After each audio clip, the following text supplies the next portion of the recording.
சங்கீதம் 91 அதிகாரம் 15 அவன் என்னை நோக்கி கூப்பிடுவான், நான் அவனுக்கு மறு உத்தரவு அருளச் செய்வேன். ஆபத்தில் நானே அவனோடிருந்து அவனை தப்புவித்து அவனை கனப்படுத்துவேன். கடைசி 2 லைன் மாத்திரம். ஆபத்தில் நானே அவனோடிருந்து அவனை தப்புவித்து அவனை கனப்படுத்துவேன். ஆபத்தில் நானே அவனோடு இருந்து அவளோடு இருந்து அவளை தப்புவித்து அவர்களை கனப்படுத்துகிற தேவன்.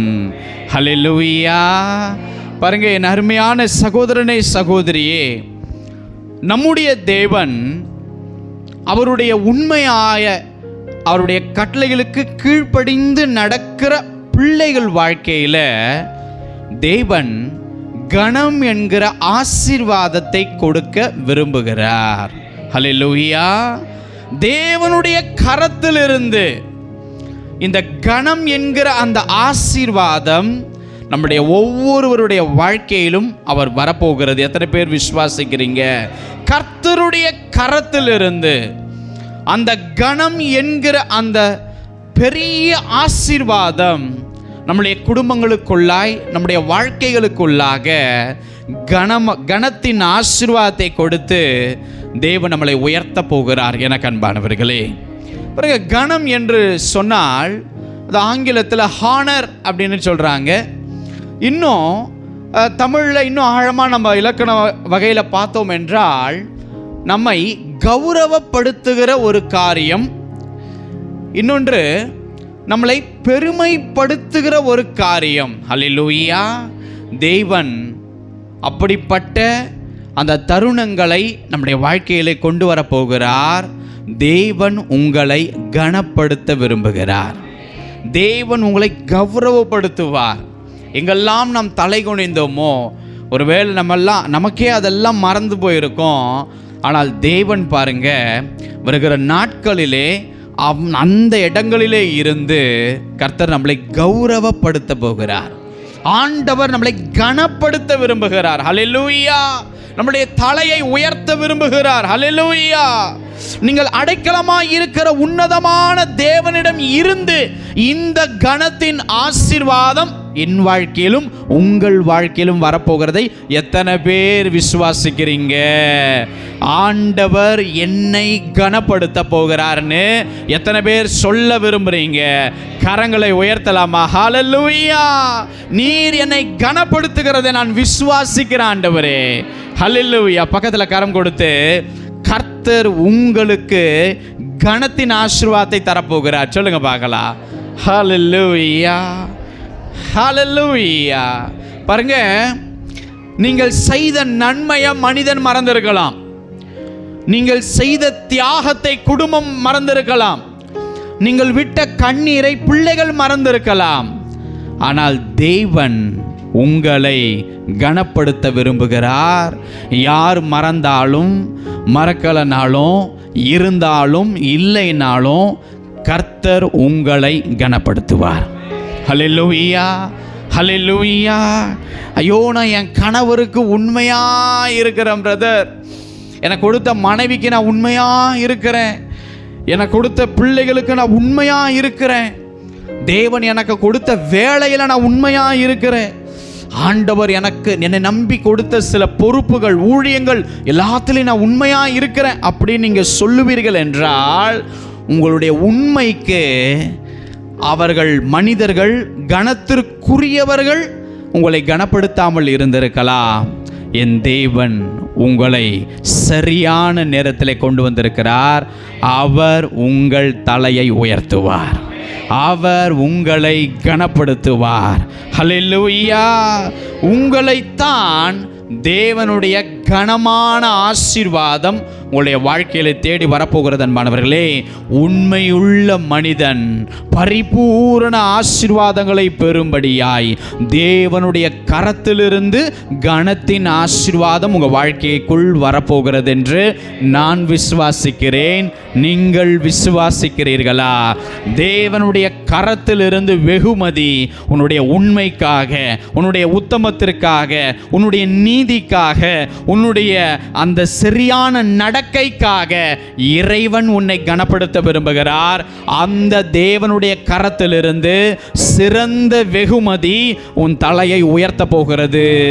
தேவன் உன்னை கனப்படுத்த போகிறார். எத்தனை பேர் விசுவாசிக்கிறீங்க? ஆபத்தில் நானே அவனோடு இருந்து அவளோடு இருந்து அவனை தப்புவித்து அவளை தப்புவித்து நான் அவனை கனப்படுத்துவேன், நான் அவளை கனப்படுத்துவேன். ஹல்லேலூயா! தேவனுடைய சிறப்பான ஆசீர்வாதங்கள்ல ஒண்ணுதான் இந்த கணம். எனக்கு அன்பானவர்களே, இந்த கணம் இதை நம்ம தேடி போகவே கூடாது. நம்ம தேடி போனோம்னு வச்சுக்கோங்களேன், இருக்கிற சில மரியாதை கூட நம்ம என்ன பண்ணுவோம், இழக்க நேரிடும். அல்லேலூயா! நம்ம தேடி போகிற காரியங்கள் தேவன் ஒருத்தரை மட்டும்தான், அதுக்காக மட்டும்தான் நான் தேடணுமே தவிர எந்த உயர்வுக்காகவும் எந்த கணத்துக்காகவும் நம்ம என்றைக்குமே தேடக்கூடாது. நீங்கள் இருக்கிற இடத்துல தான் கணம் உங்களை தேடி வரணும். அதைத்தான் தேவன் செய்வார். அல்லேலூயா! சாத்தான் தான் சொல்லுவான், இந்த கணத்தை தேடி இப்படி அல, இந்த இடத்துக்கு போனா இந்த கணம் கிடைக்கும். ஆனால் தேவனுடைய பிள்ளைகளுக்கு நான் சொல்றேன், நீங்கள் உண்மையாய் யோக்கியமா நீங்க ஜீவித்து கர்த்தருக்காக இருக்கிறீங்கல்ல, உங்களை தேடி கனத்தை கர்த்தர் கொண்டு வருவார். நீங்கள் அந்த கனத்தை தேடி, அந்த உயர்வை தேடி, என்னுடைய நீதிக்கு தக்க பலனை தேடி எங்கேயும் ஓட வேண்டாம். கர்த்தருடைய கரத்திலிருந்து கனம் உங்களை தாண்டி அல்ல, உங்களுக்கு சரியாய் வந்து சேரும். எத்தனை பேர் விசுவாசிக்கிறீங்க? நான் விசுவாசிக்கிற உங்கள் ஒவ்வொருவரையும் தேவன் கனப்படுத்த விரும்புகிறார். ஹல்லேலூயா! தேவன் உங்கள் வெட்கத்தை மாற்றி, சஞ்சலத்தை நீக்கி, தலையை உயர்த்தி, நீங்கள் சுதந்தரிக்க போகிற அந்த ஆசீர்வாதங்களை நான் இப்பொழுதே பார்க்கிறேன். அன்பானவர்களே, கர்த்தர் உங்களை கனப்படுத்த போகிறார். ஹல்லேலூயா! ஹல்லேலூயா!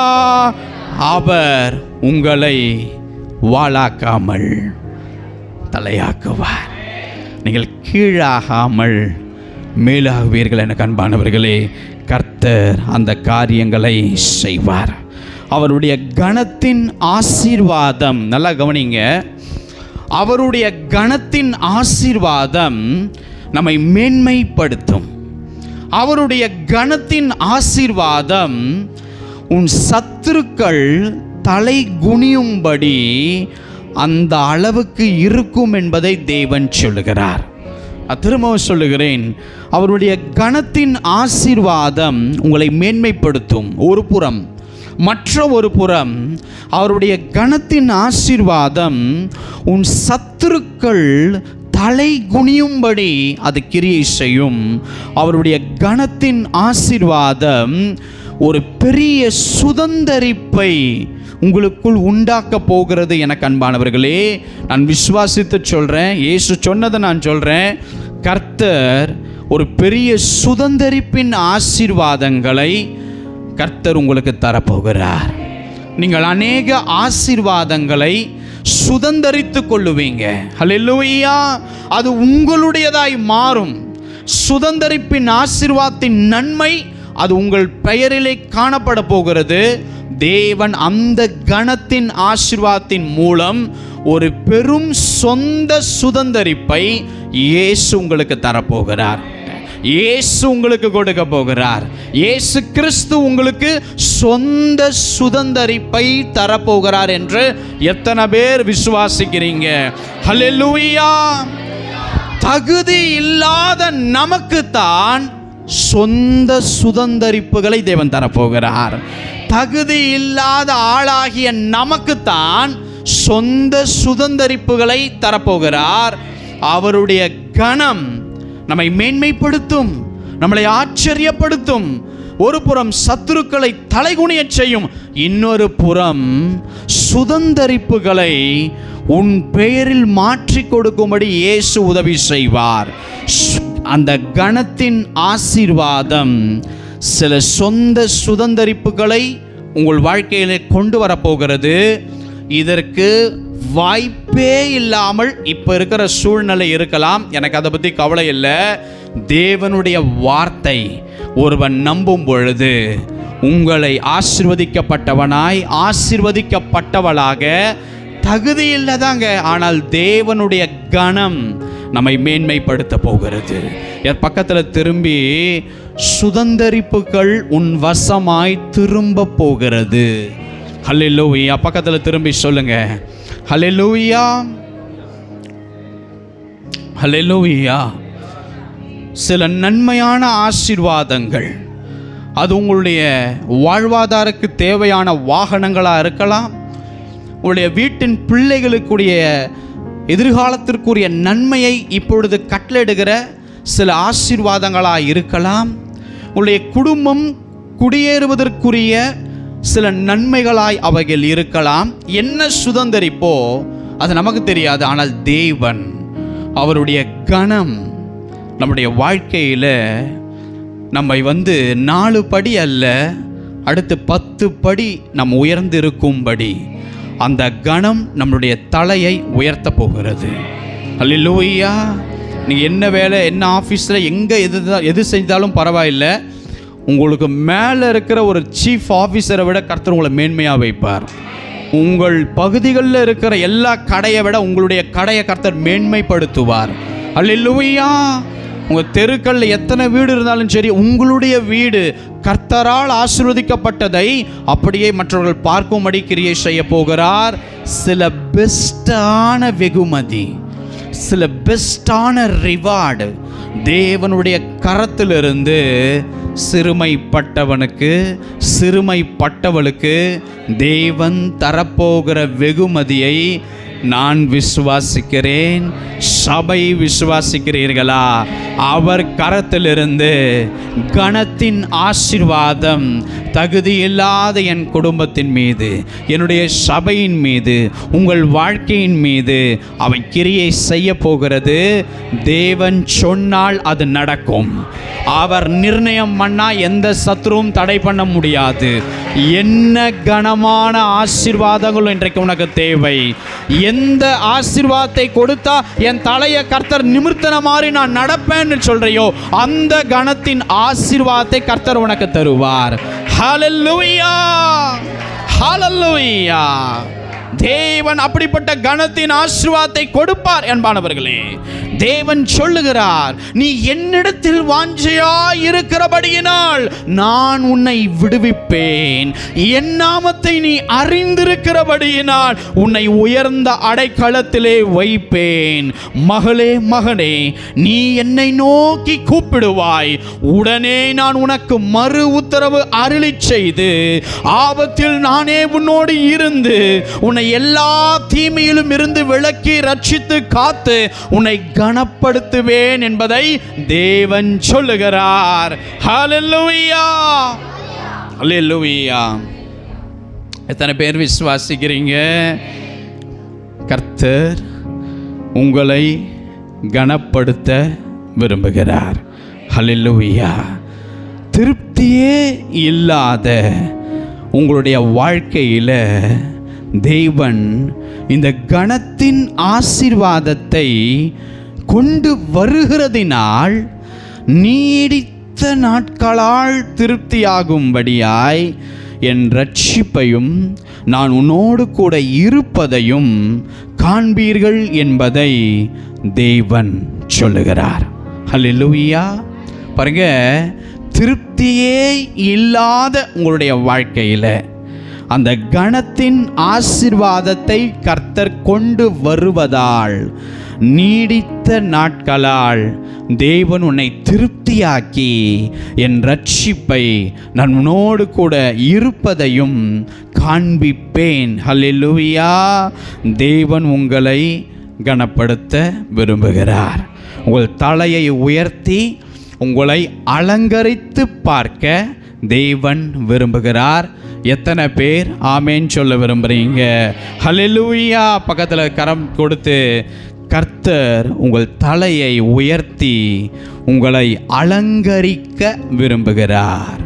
ஹல்லேலூயா, ஹல்லேலூயா, ஹல்லேலூயா. உங்கள் சத்துருக்களுக்கு முன்பாக தேவன் ஒரு பந்தியை ஏற்படுத்துவார்.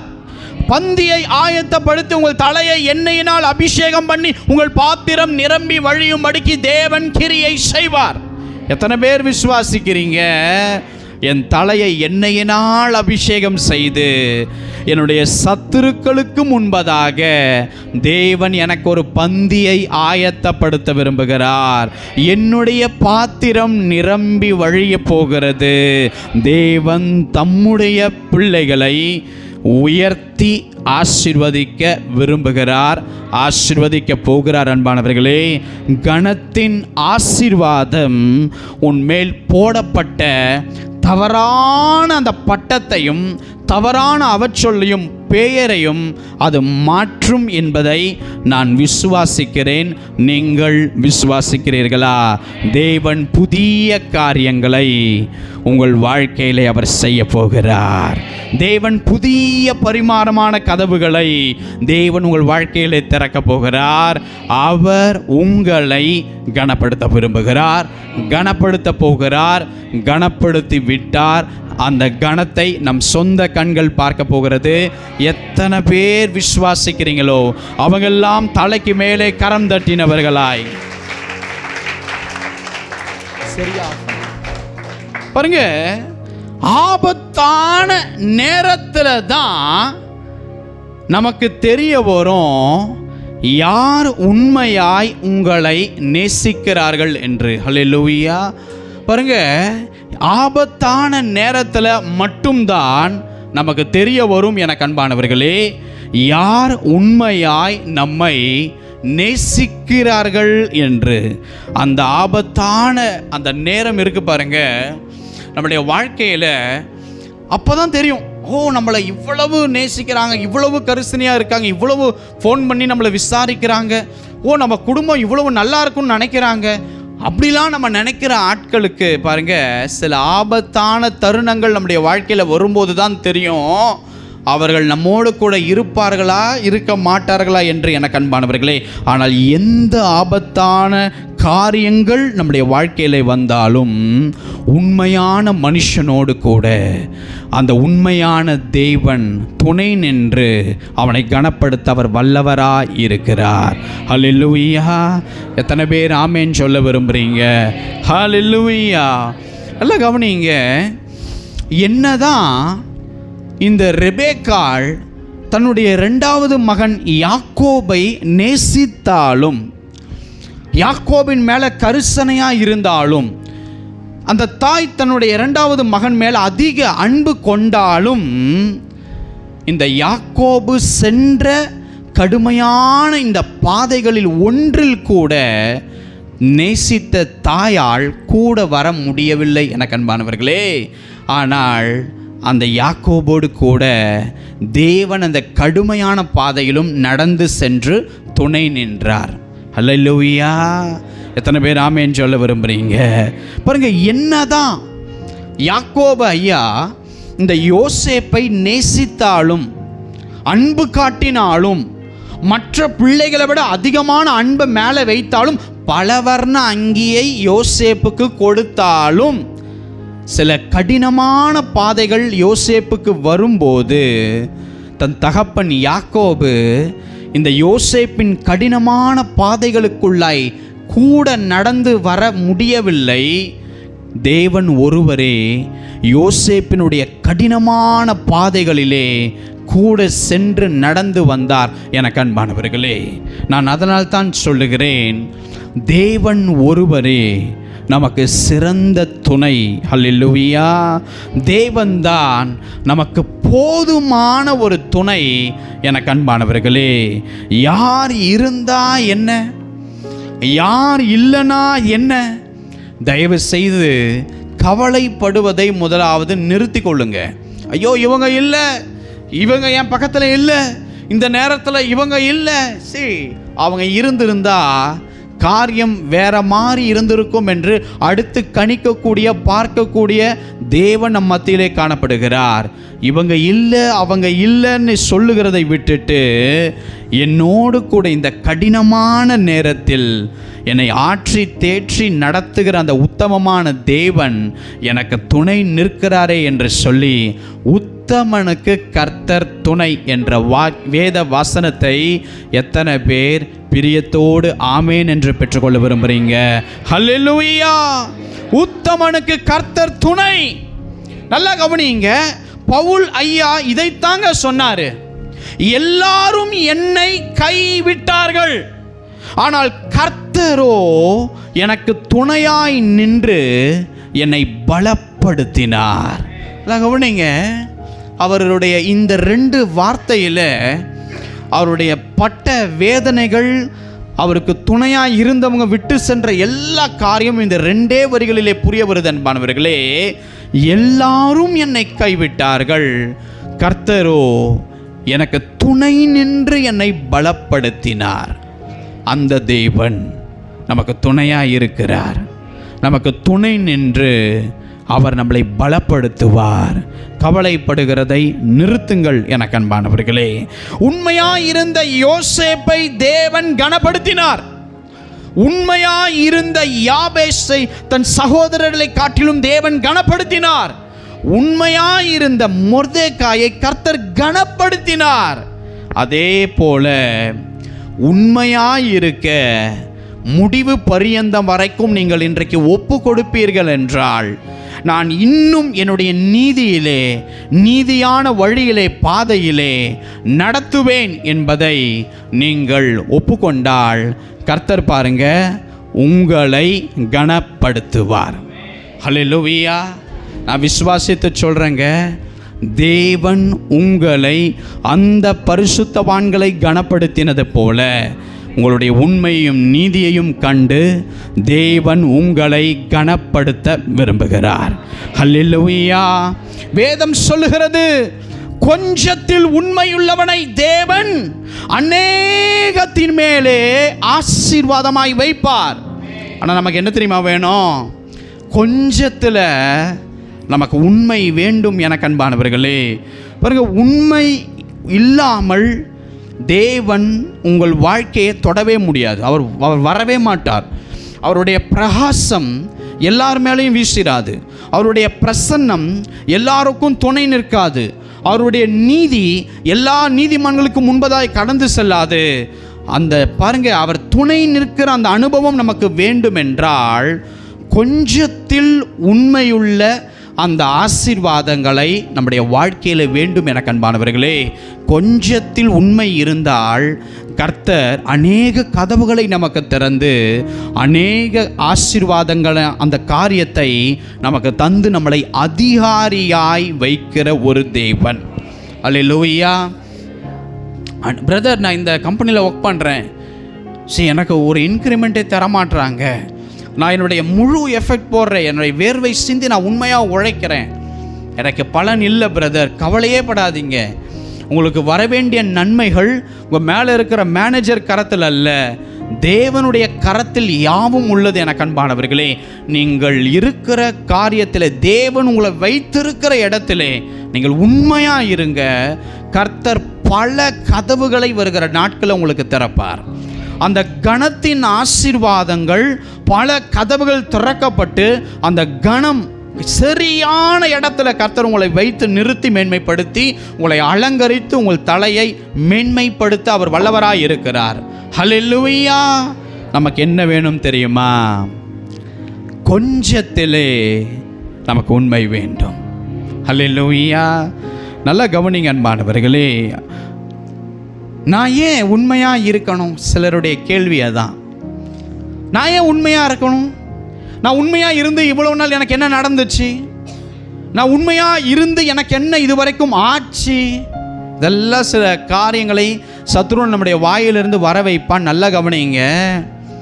உன்னுடைய உண்மை உன்னை சூழ்ந்திருக்கிறவளுக்கு தெரியலனா பரவாயில்ல, உன்னை உருவாக்கினவர் பார்த்து கொண்டிருக்கிறார். அந்த உண்மைக்கு தகுந்த பரிசை தேவன் கொடுத்து உங்களை ஆசீர்வதிப்பார். ஹல்லேலூயா! அவருடைய கண்கள் நீதிமான்கள் மேல் நோக்கமாய் இருக்கிறது எனக்கு அன்பானவர்களே. நாம் வாசிக்க கேட்கலாம். என்னாகமத்தின் புஸ்தகம் 12ஆம் அதிகாரம் 7ஆம் வசனம் 8ஆம் வசனம். என்னாகமம் 12:7-8. சரி, ஆஃப் பண்ணல. என் தாசனாகிய மோசேயோ அப்படிப்பட்டவர் அல்ல, என் வீட்டில் எங்கும் அவர் உண்மையுள்ளவர். நான் அவருடனே மறைபொருளாக அல்ல, முகமுகமாகவும் பிரதட்சியமாகவும் பேசுகிறேன். ஆமென். அவர் கர்த்தரின் சாயலை காண்கிறார். இப்படி இருக்க நீங்கள் என் தாசனாகிய மோசேக்கு விரோதமாய் பேச உங்களுக்கு பயமில்லாமற் போனதென்ன என்றார். நல்ல கவனிங்க எனக்கு அன்பானவர்களே. தேவன் சில காரியங்களை நம்முடைய வாழ்க்கையிலே பேச விரும்புகிறார், சரி பண்ண விரும்புகிறார். சிலதை நம்ம மாற்றிக்கொண்டால் பெரும் ஆசீர்வாதம் வரும். ஹல்லேலூயா. சிலர் சொல்லுவாங்க, பிரதர் ஆட்டோ ஓடணும்னா வெறுமுன்னே அந்த மேலே பின்னாடி வெறும் ஆட்டோ மேலே கையை வச்சா ஓடுன்னு சொல்கிறான். அது எப்படி பிரதர் ஓடும்? அப்படி இருக்குல்ல, அந்த மாதிரி தான் அன்பானவர்களே சில விஷயங்கள் நம்முடைய வாழ்க்கையில் இன்றைக்கு நாம் மாற்றுவதற்கு அதை ஒப்புக்கொண்டீர்கள் என்றால் எப்படியெல்லாம் ஆசீர்வாதம் உங்களுடைய வாழ்க்கையில் வந்து சேரப்போகிறதை நீங்கள் தயவு செய்து நன்காய் கவனித்துக் கொள்ளுங்கள். பாருங்க, எத்தியோப்பியா தேசத்து ஸ்திரீயை இந்த மோசே ஐயா விவாகம் பண்ணினார். அவனுடைய பெயர் சிபோராள். நல்லா கவனிங்க. இந்த சிபோராள் என்கிற இந்த அம்மையாரை இந்த அருமையான தகப்பனார் திருமணம் செய்கிறார். அவனுடைய வாழ்க்கை கர்த்தர் 2 பிள்ளைகளை கொடுத்து, ஆண் பிள்ளைகளை கொடுத்து ஆசீர்வதித்தார். பாருங்க, இந்த சிப்போராள் என்கிற இந்த எத்தியோப்பியா ஸ்திரீ நிமித்தம் அங்கே மோசே ஐயாவுடைய சகோதரனும் சகோதரி ஆரோனும் மிரியாமும் கொஞ்சம் மோசேக்கு விரோதமாக பேச ஆரம்பிக்கிறார்கள். எனக்கு அன்பானவர்களே நல்லா கவனிங்க. மோசே ஐயாவுக்கு விரோதமாக தன்னுடைய சகோதரன் ஆரோனும் சகோதரி மிரியாமும் அவருடைய மனைவி நிமித்தம் விரோதமாய் பேச துணிகிறார்கள்.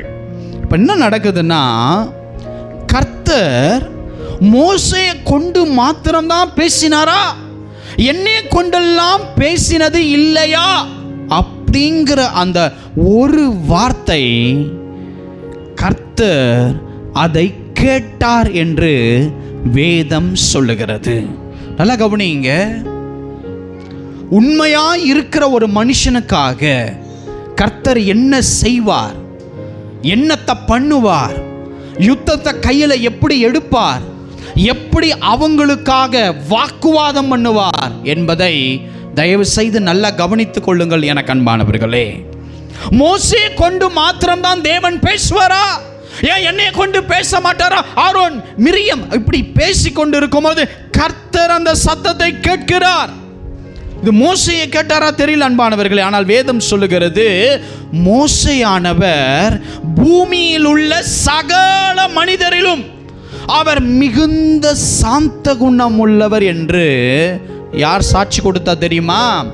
அண்ணா கொடுக்கல, அக்கா கொடுக்கல, அம்மா கொடுக்கல. யார் கொடுத்தார் என்றால் கர்த்தர் மோசே ஐயாவை குறித்து ஒரு சாட்சி கொடுக்கிறார். பூமியில் உள்ள சகல மனிதரிலும் மோசே மிகுந்த சாந்த குணம் உள்ளவர் என்று. நல்லா கவனிங்க அன்பானவர்களே. இவருடைய முன் வாழ்க்கை இப்படி இருந்தது கிடையாது. ஆனால் கர்த்தர் என் மகன் சாந்த குணம் உள்ளவன் என்று சொல்வதற்கு முன்பதாக அவருடைய வாழ்க்கை எப்படி இருக்கு தெரியுமா? அவர் ஒரு பெரிய கோபக்காரர். ஒன்று சிந்தனையில வந்துச்சுன்னா அதை உடனே செய்கிற ஒரு பர்சன். அது மாத்திரம் இல்ல, ஒரு கொலையாளி, ஒரு கொலைகாரர். எகிப்தியனை அந்த மனுஷனை எப்படி கொண்டார் தெரியுமா? அவனை வெட்டி மணலை தோண்டி புதைத்து போட்டார். நல்லா கவனிங்க. அந்த அளவுக்கு கோபம் வருகிற ஒரு சுபாவம் கொண்டவர் இந்த மோசே ஐயா. எப்போ தெரியுமா? ரட்சிப்புக்கு முன். அல்லேலூயா. ஆனால் கர்த்தர் இங்கே சாட்சி கொடுக்கிறார், பூமியில் உள்ள எல்லா மனிதர்களும் என் மகன் சாந்த குணம் உள்ளவன். இவங்க 2 பேராலையும் இப்போ பேச முடியல. பேசின நாவை மூடிக்கொள்ளுகிறார்கள். கர்த்தர் எப்படி தன்னுடைய தாசனுக்காக வழக்காடுகிறார் என்பதை பாருங்க. இதைத்தான் உண்மையாக இருந்தால் உங்களுக்கும் செய்ய போகிறார். தயவு செய்து சத்தியத்தை நல்லா கவனிங்க. ஆசீர்வாதத்தை தவற விட்டுட்டு போயிடாதீங்க. ரட்சிப்புக்கு முன் ஒரு கொலைகாரர் டக்கு டக்கு டக்கு டக்குன்னு முடிவெடுக்க கூடியவர், ஒரு கோபக்காரர் எகிப்தியனை வெட்டி கொன்னு மணல்ல போய் புதைச்சி பொய் சொல்லி மறைந்து ஓடினவர். ஆனால் எப்போ இந்த மோசே ஐயா ஓரேப் என்கிற அந்த பர்வதத்திலே முச்செடி அக்னியிலே ஜுவாலித்து எரிந்தும் வெந்து போகாமல் இருக்கிற காட்சியை இவர் கண்டாரோ, எப்போ மோசே மோசே என்கிற ஒரு சத்தம் இவர் காதுகளிலே பிரதியட்சமாய் கேட்டதோ, அன்றைக்கே அவருடைய வாழ்க்கையை முழுவதும் எல்லா குறைவுகளையும் மாற்றிக்கொள்ள அந்த ஓரேபில் இந்த மோசேயா ஒப்பு கொடுத்தார். அன்பானவர்களே, அதற்கு அப்புறம் தேவையில்லாமல் இவர் கோபப்படுகிற காரியம், தேவையில்லாமல் அவருக்குள் எழும்புகிற மாம்ச குணாதிசயத்தை நீங்கள் எங்கேயுமே பார்க்க முடியாது. சில இடங்களிலே மோசேயா கோபம் வந்ததற்கு காரணம் கூட என்ன விஷயத்தில் தெரியுமா? ஜனங்க கர்த்தரை துக்கப்படுத்துறாங்களே, ஜனங்க கர்த்தரை விட்டுட்டு விபச்சாரம் போய் செய்து அஸ்தரோத்தை தொழுது கொண்டாங்களே, கர்த்தரை விட்டு ஜனங்க போயிட்டாங்களே என்பதற்காக மட்டுமே இவர் கோபப்படுகிறார். எனக்கு அன்பானவர்களே, அதாவது கர்த்தரை துக்கப்படுத்துகிற காரியத்தில் மட்டுமே இவருக்கு கோபம் எழும்புகிறது. மற்ற எல்லா காரியத்திலும் அந்த சாந்தம் என்கிற கனியில் வருகிற 8வது கனியை, அதில் அவர் சிறந்த குணாதிசயம் உள்ள ஒரு மனிதனாய் ரட்சிப்புக்கு பின் மாறுகிறார். மற்றபடி பாருங்க, அவருடைய பெயரை கேட்கும் போதெல்லாம் தேவன் அந்த கனியை காண்கிறார். சாந்த குணம் உள்ள அந்த கனியை கர்த்தர் பார்த்து தேவன் அதிகமாய் மோசே ஐயாவோடு கூட இடைப்பட்டு தனிமையாய் பேசி அந்த 1,00,000 பேரை நடத்தினார். நல்லா கவனிங்க, தேவனுக்கு ரொம்ப பிடிக்கும் எந்த விஷயம் தெரியுமா? சில ஆட்கள், சில பரிசுத்தவான்கள் தேவனுக்கு ரொம்ப க்ளோஸாக இருப்பாங்க. நான் அதை சொல்லித்தரேன். தேவனுக்கு ரொம்ப க்ளோஸாக இருப்பாங்க. சில இடத்துல பார்த்தீங்கன்னா என் தாசனாகிய தாவீதுன்னு இருக்கும், என் தாசனாகிய மோசே. ஏன் ஆண்டவர் மோசே தாவீதுன்னு சொல்லாம என்னுடையவன் என்னுடையவள் ஏன் தெரியுமா சொல்றாரு? அவங்கள கர்த்தருக்கு ரொம்ப இழுக்கிற அளவுக்கு ஒரு குணாதிசயம் என்னவென்றால் இந்த சாந்த குணம். எனக்கு அன்பானவர்களே, இந்த சாந்த குணம் எந்த மனுஷனோடு மனுஷிக்குள் இருக்கிறதோ அவங்கள தேவன் ரொம்ப விரும்புவார். அவங்களோடு கூட தேவன் பேசுவதற்கு அவரே விரும்புவார், கற்றுக் கொடுப்பதற்கு அவரே விரும்புவார். என்னன்னா இந்த சாந்த குணம் என்கிற கனி. எனக்கு அன்பானவர்களே, அதனால தான் வேதம் சொல்லுகிறது, நீ கோபம் கொண்டாலும் பாவம் செய்யாதிரு. கோபம் படாதுன்னு சொல்லல, கோபப்பட்டாலும் நீ பாவம் செய்யாதிரு. ஏன் தெரியுமா? நீ பாவம் செய்யலனாலும் கோபத்தின் மூலமாய் சில தூஷண வார்த்தையை சாத்தான் உன் வாயிலே கொண்டு வருவான். நீ பாவம் செய்யல, ஆனால் கோபத்தினாலே சில சபிக்கும்படி சாபத்தை உன் வாயிலே சாத்தான் கொண்டு வருவான். அவன் உன் ஆசீர்வதிக்கப்பட்ட அந்த கணம் உன்னை விட்டு வெளியே போகணும் என்பதற்கு பயன்படுத்துகிற ஒரு பெரிய யுக்தியின் ஆயுதம்தான் தேவையில்லாமல் வருகிற கோபம், தேவையில்லாமல் வருகிற எரிச்சல். சாந்த குணம் இல்லாத நபர்கள் இந்த கணம் என்கிற ஆசீர்வாதத்தை இழந்துட்டாங்க. நீங்கள்லாம் என்றைக்கோ ஆசீர்வதிக்கப்பட்ட நிலைமைக்கு வந்திருக்கணும். உங்களுடைய குடும்பங்கள் என்றைக்கோ தலை தூக்கி இருக்கணும். உங்கள் பிள்ளைகள் என்றைக்கோ தலை தூக்கி இருக்கணும். தேவனுடைய ஆசீர்வாதம் உங்கள் வாழ்க்கையில் அப்படியே பனியை போல பெய்து உங்களை ஆசீர்வதிச்சிருக்கணும். ஏன் எங்கே மிஸ் ஆகுதுன்னா, ஆண்டவருடைய கனமான ஆசீர்வாதம் உங்களுக்கு நேராய் வருது, உங்களுக்குள் போகிறது. ஆனால் அந்த கனம் உங்களை தகுந்த இடத்திற்கு கொண்டு போகாத அளவுக்கு சாத்தான் உங்களுக்குள் கிரியை செய்கிற ஒரு காரியம்தான் இந்த கோபம். எனக்கு அன்பானவர்களே, தேவன் என்னோடு இதைத்தான் பேசினார். பாருங்க, கோவப்படுங்க, தேவையானதுக்கு கோவப்படுங்க. தேவையில்லாததுக்கு கோவப்பட்டு அல்பாயுசில் போய் சேர்ந்துடாதீங்க. கர்த்தர், நல்லா கவனிங்க, கர்த்தர் மோசே, ஆரோன், மிரியம் ஆசரிப்பு கூடாரத்துக்கு வாங்க. அவருடைய வார்த்தை டோன் எப்படி தெரியுமா இருந்தது? 3 பேரும் ஆசரிப்பு கூடாரத்துக்கு வாங்கன்னு ஒரு சத்தம் கேட்குது. 3 பேரும் கிளம்பி போகிறாங்க. கிளம்பி போனால் கர்த்தர் மேகத்தூணில் அவருடைய பிரசனம் இறங்கி கூடார வாசலில் நின்று கர்த்தர் கூப்பிடுறாரு, ஆரோன், மிரியம் உள்ளவா. பாருங்க, மோசே போல இப்போ ஆசரிப்பு கூடாரத்தில் தான் நிற்கிறாரு. ஆனால் உள்ள கூப்பிடுறது மிரியம், ஆரோன் உள்ளவா. 2 பேரும் உள்ள போகிறாங்க. கர்த்தர் கேட்குறாரு, பேசுகிறாரு, சொல்கிறாரு, ஒருவன் தீர்க்கதரிசியா இருந்தா, ஏன்னா அவங்க 2 பேரும் தீர்க்கதரிசி தான். ஒருவன் தீர்க்கதரிசியா இருந்தா நான் தரிசனத்திலே அவனுக்கு நான் வெளிப்படுத்துவேன். சொப்பனத்தின் மூலமா அவனை பேசி தீர்க்கதரிசியை நடத்துவேன்.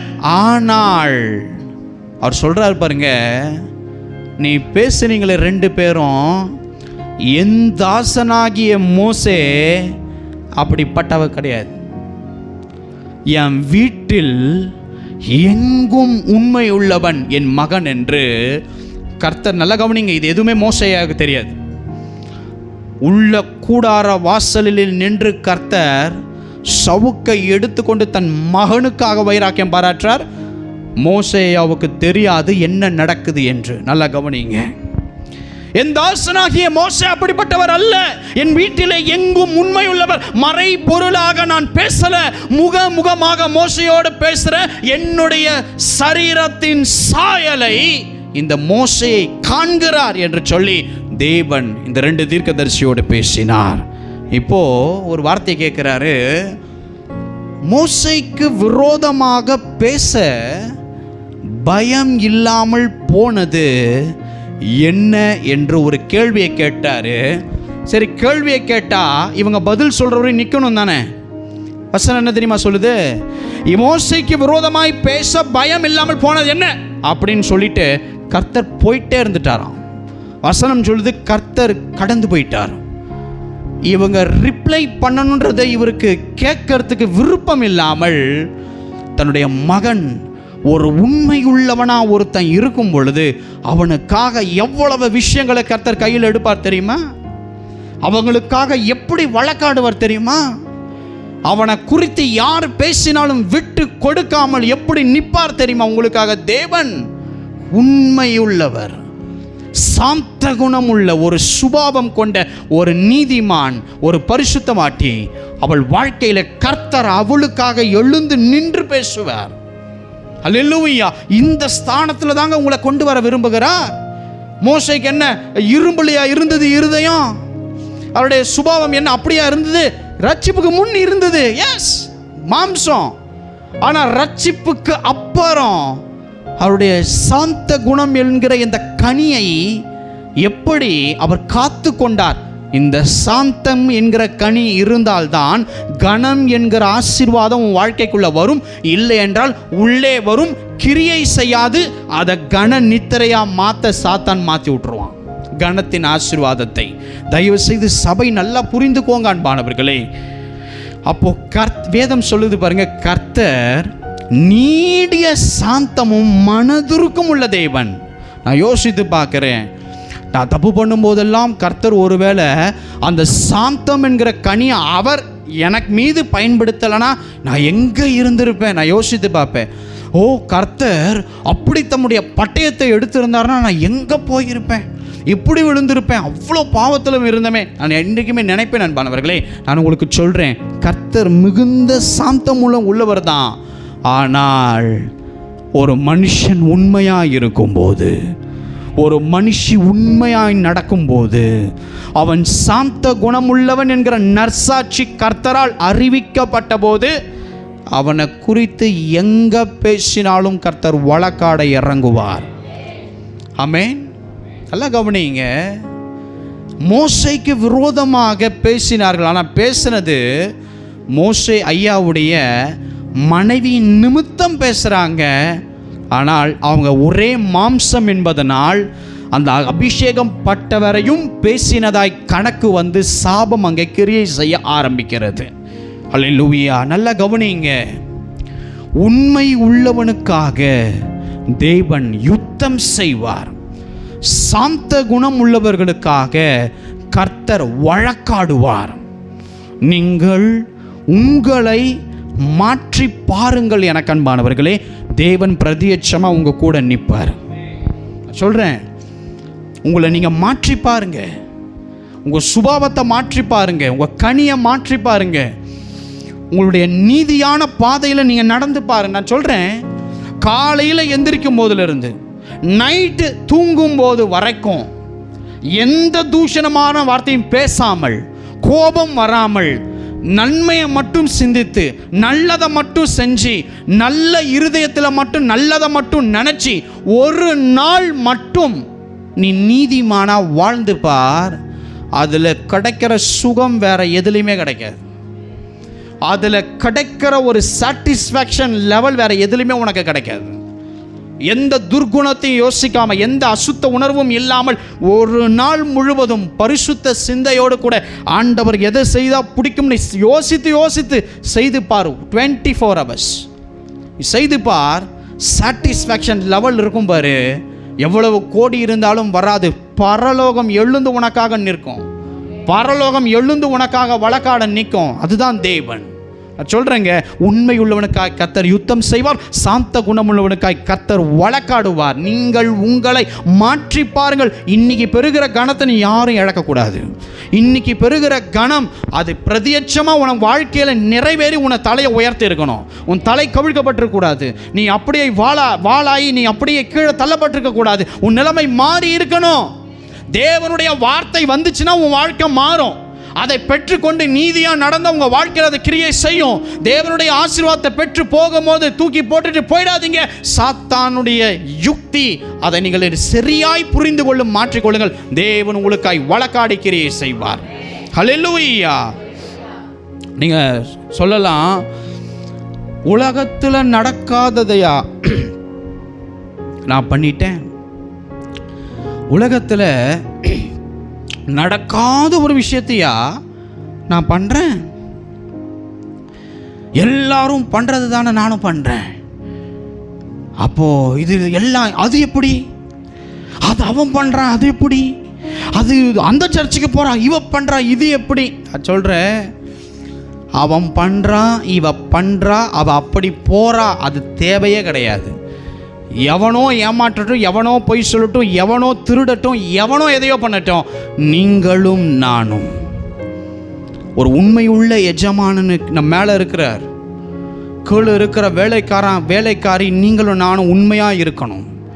அவன் போனா போட்டு, அவன் பண்ணட்டும், அவன் பேசினா பேசட்டும், அவன் அந்த சுபாவத்தில் இருந்தால் இருக்கட்டும், அவன் அப்படி எரிச்சலுள்ள எந்த காரியம் இருந்தால் இருக்கட்டும், நீங்கள் உண்மையுள்ள கர்த்தரை தொழுது கொள்ளுகிற ஜனம். நான் சொல்கிறேன், இன்னைக்கு அந்த கணத்தின் ஆசீர்வாதத்தை சபையில் ஒருத்தன் இழந்து போகக்கூடாது. அத்தனை பேரும் பெற்றுக்கொண்டு நிற்கணும். அதற்காக தேவன் வைராக்கியமாய் உங்களோடு பேசி கொண்டு இருக்கிறார். ஆமென். எங்க தேவனுக்காக பெரிய பெரிய காரியங்களை விட்டவங்க நீங்க, தேவனுக்காக பல விஷயங்களை விட்டவங்க நீங்க. உங்களால் இந்த விஷயத்தை மாற்றிக்கொள்ள முடியாதா? நிச்சயம் மாற்றிக்கொள்ள முடியும். தேவனுக்காக என்னென்னமோ செய்திருக்கீங்க, கொஞ்சம் யோசித்து பாருங்க. தேவனுக்காக எவ்வளவு கசப்பான வாழ்க்கையை நீங்கள் ஏற்றுக்கொண்டீங்க. தேவனுக்காக நீங்கள் எவ்வளவு பாடுகளை ஏற்றுக்கொண்டீங்க. தேவனுக்காக நீங்கள் சில கரடு முரடான வழிகளை நீங்கள் கடந்து வந்திருக்கிறீங்க. தேவனுக்காக அவங்க எவ்வளோ சொன்னாலும் தேவனை விசுவாசித்து சபைக்கு வந்து அவருடைய வார்த்தையை கேட்டு நான் நடப்பேன்னு சொல்லி எவ்வளவு கடுமையான நாட்களில் தேவனுக்குள்ள நீங்கள் வந்திருக்கீங்க. இவைகளை செய்த உங்களால் இந்த ஒரு சின்ன விஷயத்தை மாற்ற முடியாதா? இதை மாற்றி பாருங்கள். தேவன் உங்களுக்காக உண்மையாய் வழக்காடுவார், யுத்தம் செய்வார், எழுந்தருளுவார். ஹல்லேலூயா, ஹல்லேலூயா. அவர் உங்களுக்கு உண்மையாக இருக்கிறார். நீங்கள் அவருக்கு உண்மையாக மாறணும். எத்தனை பேர் இதெல்லாம் மாற்றிக்கொள்ள விரும்புகிறீங்க? பாருங்க, உண்மை உள்ளவனை, உண்மை உள்ளவளை நான் சொல்கிறேங்க, ஒரு பெரிய ரிவார்டு. நீ செய்த எத்தனையோ வருஷத்துக்கு முன்னாடி இருக்கலாம் அந்த நன்மை, அதை அவன் மறந்தே போயிருக்கலாம்.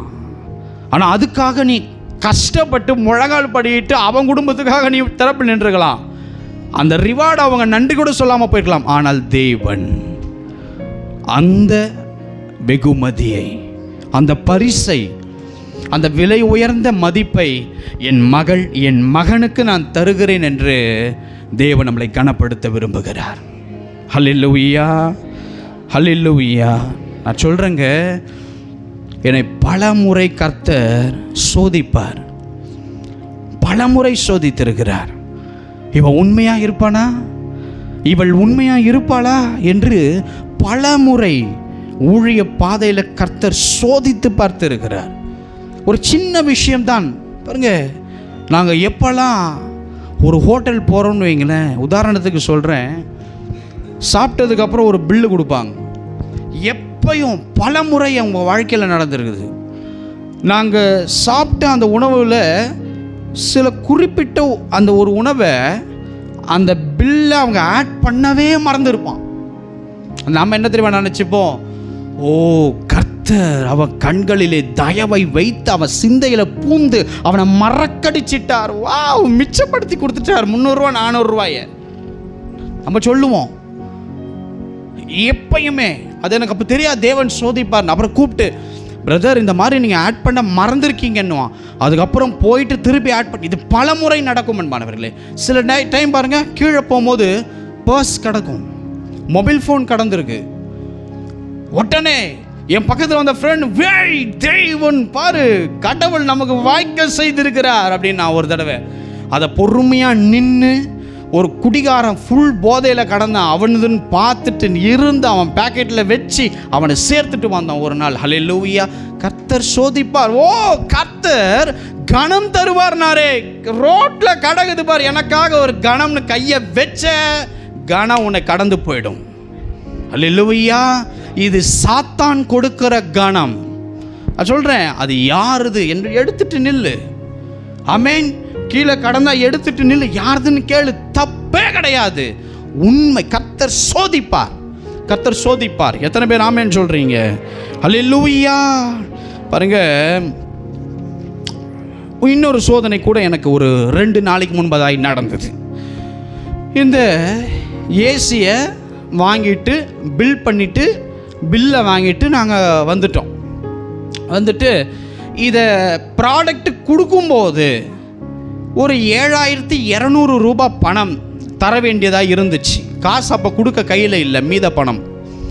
சரின்னு சொல்லிட்டு இந்த ப்ராடக்டை கொடுக்க வரும் பொழுது நான் கேட்குறேன், மீதம் எவ்வளவு சொல்லுங்கள், நான் பே பண்ணுறேன்னும் போது அவங்க சொன்னாங்க, இல்லை பிரதர், எவ்ரி அமௌண்ட் பெய்டு, எல்லா அமௌண்ட்டும் பே பண்ணியாச்சு, எந்த அமௌண்ட்டும் பாக்கி கிடையாதுன்ட்டாங்க.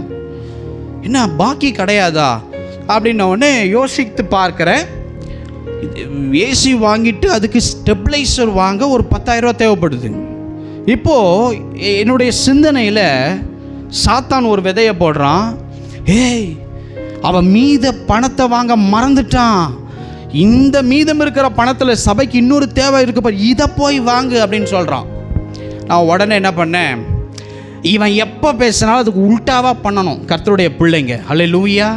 நான் உடனே இங்கேருந்து அந்த கடைக்கு ஃபோன் பண்ணி பேசிவிட்டு அந்த அமௌண்ட்டை பே பண்ணிடலான்ட்டு ஃபோன் பண்ணுறேன். என்னுடைய நேரம் அந்த கடைக்காரன் ஃபோனே எடுக்கலை. நானும் திரும்ப பார்க்குறேன், எடுக்கலை. உடனே என்ன பண்ணேன், வண்டி எடுத்துகிட்டு அந்த கடைக்கு போயிட்டேன். பிரதர் எல்லாம் கொடுத்தாச்சு பிரதர், செட்டில் பண்ணியாச்சா?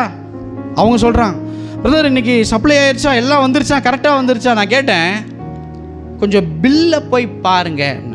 சிஸ்டமில் எடுத்து பில்லை போய் பார்க்குறாங்க, எல்லாம் கொடுத்தாச்சு பிரதர், எந்த அமௌண்ட்டும் பெண்டிங் இல்லையே அப்படின்னும் போது நான் சொன்னேன், பிரதர் எல்லாம் கொடுத்தாச்சின்னு ப்ராடக்ட்டை நீங்கள் போட்டு அனுப்பியிருக்கீங்க, ஒரு 7200 ரூபா என்கிட்ட வாங்காமல் வாங்கிட்டேன் அப்படிங்கிறத நீங்கள் பில்லில் போட்டு அனுப்பியிருக்கீங்க பிரதர், இந்த 7,000 ரூபாயை கையில் வச்சுக்கோங்க, இது உங்கள் பணம்னுட்டு நான் கொடுத்துட்டு வந்துட்டேன். அங்கே வேலை செய்தவங்களுக்கு அப்படியே தூக்கி வாரி போட்டுருச்சு. 3 பேரும் மாற்றி மாற்றி முகத்தை பார்த்துக்கிறாங்க. ஓனருக்கு தெரிஞ்சதுன்னா வேலையிலேருந்து எடுத்துருவாங்க, அவங்களுக்கு வர வேண்டிய லாபம் அது. ஹல்லேலூயா. நான் ஏன் தெரியுமா சொல்கிறேன்? கர்த்தர் இப்படியெல்லாம் உன்னை சோதிப்பார். அந்த சோதனையில் நீ பல முறை தோர்த்து இருக்கிற. நல்லா கவனிங்க, உண்மை இருக்க வேண்டும் என அன்பானவர்களே. யார் பார்த்தாலும் பார்க்கலனாலும் கர்த்தர் ஒருவர் என்னை பார்த்து கொண்டிருக்கிறார் என்கிற அந்த பயம், அந்த நடுக்கம் உன் வாழ்க்கையில் என்றைக்கு வருகிறதோ அந்த கணம் உனக்குள் கிரியை செய்ய ஆரம்பிக்கும். கர்த்தருக்காக அப்படி உண்மையாக இருக்கிறவனாக இன்னைக்கு நான் என் வாழ்க்கையை ஒப்பு கொடுக்க போகிறேன்னு எத்தனை பேர் சொல்ல விரும்புகிறீங்க? கர்த்தருக்காக இப்படி உண்மை உள்ளவளா இனிமேல் நான் மாற விரும்புகிறேன் அப்படின்னு எத்தனை பேர் சொல்ல விரும்புகிறீங்க? கையை உயர்த்துங்க பார்க்கலாம். டெசிஷன் எடுங்க. இனி என்னுடைய உண்மை அதிகமாக இருக்க போகுது. டெசிஷன் எடுத்து பாருங்க. இயேசு உங்களை கனப்படுத்த போகிறார். தேவன் உங்களை கனப்படுத்துவார். இயேசு கிறிஸ்து உங்களை கனப்படுத்த போகிறார். அவருடைய கரத்திலிருந்து ரிவார்ட், பரிசு உங்கள் வாழ்க்கையில் தேடி வரப்போகிறது. எத்தனை பேர் ஆமென் சொல்கிறீங்க? அல்லேலூயா. பக்கத்தில் திரும்பி அப்படி ஒரு முகத்தை பாருங்க பார்க்கலாம்.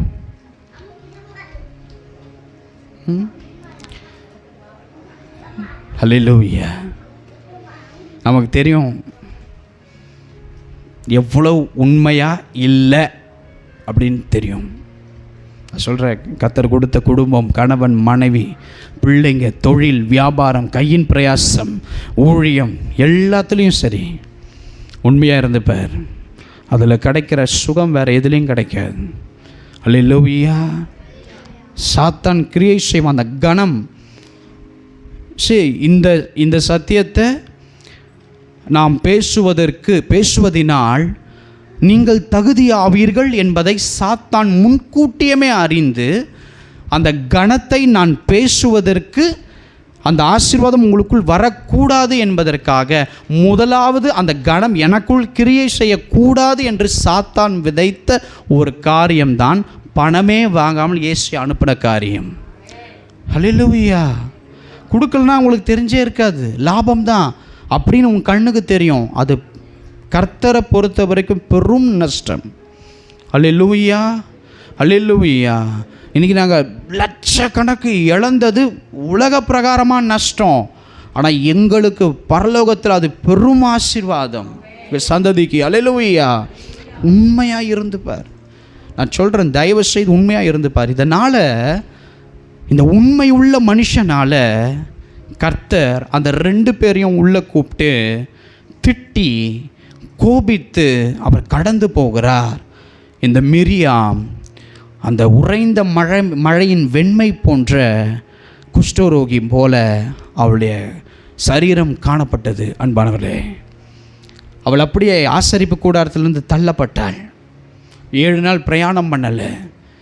பாருங்க, தேவன் உண்மை உள்ளவனா நீ மாறினா உனக்காக எங்கே பேசணுமோ அங்கே எழுந்து பேசுவார். உனக்காக எங்கே எழும்பி நிற்கணுமோ அங்கே நிற்பார். அந்த தேவனை நீ ஆராதித்து கொண்டு இருக்க. நான் கடைசியாய் ஒரு வசனத்தை வாசித்து முடிக்கிறேன். என்னாகமம் 14ஆம் அதிகாரம் 24ஆம் வசனம். என்னுடைய தாசனாகிய காலேப் வேறு ஆவியை உடையவராய் இருக்கிறபடியினாலும் உத்தமமாய் என்னை பின்பற்றி வந்தபடியினாலும் அவர் போய் வந்த தேசத்திலே அவரை சேர பண்ணுவேன். நல்லா கவனிங்க.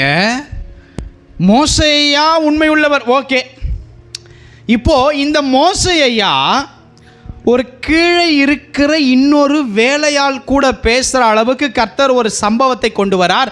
அந்த வேலையாள் காலேப் என்கிற ஒரு மனுஷன். ஆனால் நல்லா கவனிங்க, இவருக்கு கொடுக்கப்பட்ட வேலையில் அவர் எவ்வளவு உண்மையாக இருந்தார் தெரியுமா? காலேப். கடவுள் சொல்கிறாருங்க மோசேயை பார்த்து, ஐயா கிட்ட, அவர் சொல்றாரு, என்னுடைய தாசனாகிய காலேப். நல்லா கவனிங்க, காலேப் பெரிய ஊழியத்தை செய்தாரா? செங்கடலை பிளந்தாரா? இல்லை. ஏதாவது பட்டணத்தை சுதந்தரிக்க வேவு பார்த்துட்டு வந்து சொல்றாரு, ஓ இந்த பட்டணத்தில் இத்தனை பேர் இருக்காங்க, நம்ம இப்படி போகலாம், கர்த்தர் நம்மளை முறியடித்து கொடுப்பார், கர்த்தர் நம்மளை அந்த கைப்பற்ற உதவி செய்வார், சுதந்தரிப்பு கொடுப்பார், நம்மளை ஜெயிக்க வைப்பார், எல்லாத்தையும் சொல்கிற சாதாரண ஒரு வேலைக்காரர் இந்த காலேப். ஆனால் 1,00,000 பேரில் இருந்த ஒரு மனுஷனை 1,00,000 கர்த்தர் முன்னாடி கொண்டு வந்து மோசே ஐயான் வாயினாலே பாருங்க காலேப் கிட்ட தேவன் அழகா பேசுறாரு. மோசேயா கிட்ட கர்த்தர் சொன்னாரு, என் தாசனாகிய காலேப் இவன் வேற ஆவி உடையவர்ப்பா, உத்தமமா என்னை பின்பற்றின ஒரு மனுஷன்ப்பா. ஒருவேளை மோசேயா கூட தெரியாமல் இருந்திருக்கலாம், அவ்வளோ பேர். ஆனால் கர்த்தர் எப்படி சாட்சி கொடுக்கிறார் பாருங்க, அவனை பாலும் தேனும் ஓடுகிற தேசத்தில் கொண்டு போய் நான் சேர்ப்பேன். தேவன் டிக்ளேர் பண்ணாரு. மோசே ஐயாவுக்கு கூட அந்த கடைசியில் இந்த காரியம் போகுதுங்க. ஆனால் மோசே ஐயாவை விட கர்த்தர் பாருங்க காலேபை பார்த்து சொல்றாரு, பாலும் தேனும் ஓடுகிற தேசத்தில் உன்னை கொண்டு போய் நான் சேர்ப்பேன். அங்கே போய் இருக்கிற தேசத்தில் எல்லாத்தையும் உன்னுடைய பிள்ளைகள், உன் சந்ததிகள் எல்லாத்தையும் நான் சுதந்திரத்தை கொடுப்பேன்ப்பா, அதெல்லாம் உன்னுடையதான் மாறும்பா. ஏன்னா கர்த்தரை கோபப்படுத்துகிற ஜனங்கள் மத்தியில் ஒரு உண்மையான மனிதன் இந்த காலேப். எல்லாரும் கர்த்தரை கோபப்படுத்துறாங்க, ஆனால் இந்த ஒரு மனுஷன், ஒரு சாதாரண வேலையாள், கர்த்தரை கோபப்படுத்தலை. கர்த்தர் 1,00,000 பின்னாடி இருந்தவரை முன்னாடி கொண்டு வந்து, உனக்குத்தான் பாலும் தேனும் ஓடுகிற தேசம், நீ உள்ள போ, உன் சந்ததிக்கு நான் எல்லாத்தையும் கொடுப்பேன், என்னை பரீட்சை பார்த்து என்னை கோபப்படுத்தின யாரும் இது உள்ளே வரமாட்டார்னு சொல்லிட்டு போயிட்டே இருந்துட்டார். அன்பானவர்களே, அவர் சொல்கிறாரு ஒரு சாதாரண மனுஷனை பார்த்து, என் தாசனாகிய காலேப் அவன் வேற ஆவியுடையவர், அவன் உத்தமமாக என்னை பின்பற்றினான். தேவன் கொடுக்கிற நற்சாட்சி, கொடுத்ததில் உண்மையாக இருக்கிறார் நற்சாட்சி. அன்பானவர்களே, நான் சொல்கிறேன், உண்மைக்கு கர்த்தர் கையில் இருந்து வருகிற வெகுமதி தான் சுதந்தரிப்பு. ஆமென். அவர் பாலும் தேனும் ஓடுகிற தேசத்துக்குள்ளே போய் காலேபும் அவருடைய பிள்ளைகளும் அவருடைய மருமகன் எல்லா சந்ததிகளும் அந்த அத்தனை 40 வருஷம் பிரயாசப்பட்டு கிடைக்காத ஆசீர்வாதம் ஒன்றுத்துக்கும் வேற எங்கேயுமே அவ்வளோ உண்மையாக இல்லை. ஆனால் ஒரு மனுஷன் உண்மையாக இருக்கிறார். கர்த்தர் அவரை எல்லாரும் பார்க்கும்படி வைத்து, என் தாசன் எவ்வளோ உண்மையாக இருக்கிறான் பார்த்தியான்னு எல்லாருக்கும் முன்பதாக நின்று கடவுள் அவரை மேன்மைப்படுத்தினார். அதனால தான் சொல்கிறேன், கணம் உன் தலையெழுத்தை மாற்றுறது மட்டும் இல்லை, உன்னை சுதந்தரிக்க வைக்கும். காலேபு அந்த இடம் எனக்கு வரும்னு காலேபுக்கு தெரியாது. கர்த்தர் இப்படிப்பட்ட ஆசீர்வாதம் எனக்கு தருவார்னு அவருக்கு தெரியாது. அவர் நினச்சிருந்தா 1,00,000 பேர் விபச்சாரம் செய்கிறான், அவர் போய் செஞ்சிருக்கலாமே. 1,00,000 பேர் பாகால தொழுது கொண்டான், இவர் தொழுது கொள்ளலாமே. ஆனால் அவர் ஒரு நாளும் கர்த்தரை கோபப்படுத்தலன்னு சாட்சி கொடுக்கிறார் கர்த்தர். மோசேயா ஊழியக்காரர் ரைட், ஆனால் காலேபை குறித்து கர்த்தர் சாட்சி கொடுக்கிறார்னா, அவர் எப்படி கண்ணோக்கமாக ஒரு மனுஷன் ஒரு மனுஷி உண்மையாக இருப்பேன் அப்படின்னு தீர்மானிக்கும் பொழுது கடவுள் அந்த கணத்தை அவன் வாழ்க்கையில் கொண்டு வரார் பாருங்க. சுதந்தரித்தாங்கங்க. அதனால தான் நான் சொல்கிறேன், கணத்தின் ஆசீர்வாதம் உன்னை மேன்மைப்படுத்தும். கணத்தின் ஆசீர்வாதம் உனக்கு சிறந்த ரிவார்டை கர்த்தர் தருவார். கணத்தின் ஆசீர்வாதம் உன் மேலே போடப்பட்ட பழியை நீக்கும். கணத்தின் ஆசீர்வாதமும் அந்த சாந்த குணம் உள்ளவன் என்கிற அந்த கனி பெற்ற அந்த மனிதனை தேவன் சுதந்தரிப்புகளை தந்து கணத்தினால் நிரப்புவார். எல்லாம் எழுந்து நிற்க.